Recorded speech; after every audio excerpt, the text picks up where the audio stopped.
Matius pasal 17 ayat 1-27. 6 hari kemudian, Yesus membawa Petrus, Yakobus dan Yohanes saudaranya, dan bersama-sama dengan mereka, ia naik ke sebuah gunung yang tinggi. Di situ mereka sendiri saja. Lalu Yesus berubah rupa di depan mata mereka. Wajahnya bercahaya seperti matahari dan pakaiannya menjadi putih bersinar seperti terang. Maka nampak kepada mereka Musa dan Elia sedang berbicara dengan dia.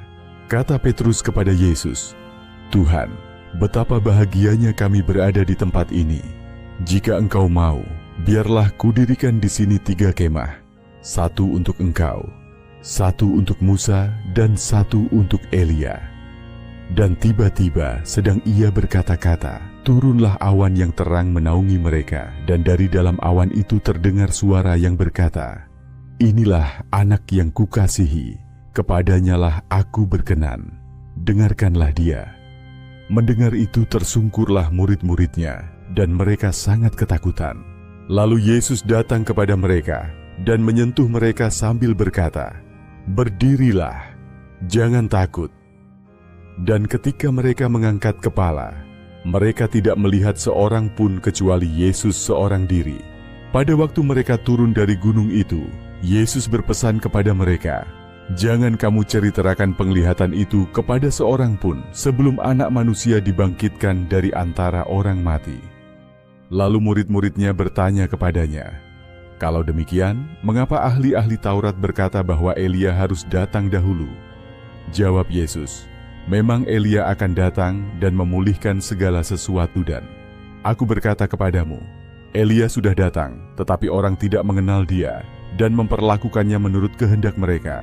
Demikian juga Anak Manusia akan menderita oleh mereka." Pada waktu itu mengertilah murid-murid Yesus bahwa ia berbicara tentang Yohanes Pembaptis.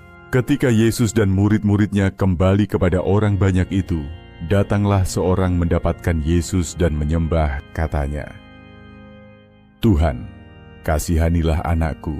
Ia sakit ayan dan sangat menderita. Ia sering jatuh ke dalam api dan juga sering ke dalam air.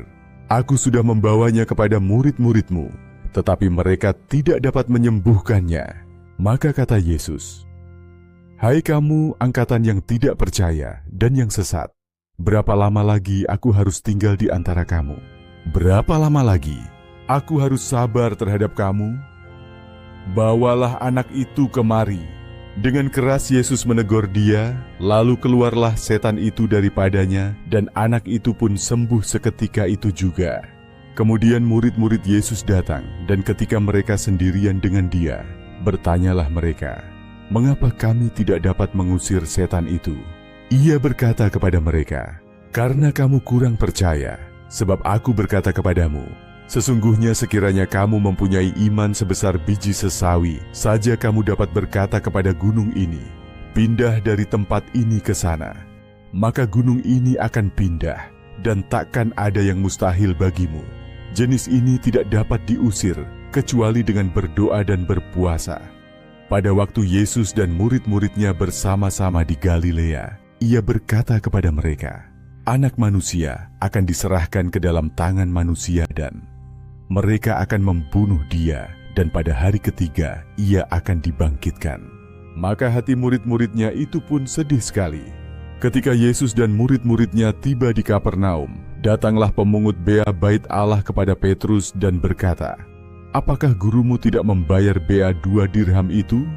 Jawabnya, "Memang membayar." Dan ketika Petrus masuk rumah, Yesus mendahuluinya dengan pertanyaan, "Apakah pendapatmu, Simon? Dari siapakah raja-raja dunia ini memungut bea dan pajak? Dari rakyatnya atau dari orang asing?" Jawab Petrus, "Dari orang asing." Maka kata Yesus kepadanya, "Jadi bebaslah rakyatnya. Tetapi supaya jangan kita menjadi batu sandungan bagi mereka, pergilah memancing ke danau. Dan ikan pertama yang kau pancing, tangkaplah dan bukalah mulutnya, maka engkau akan menemukan mata uang 4 dirham di dalamnya.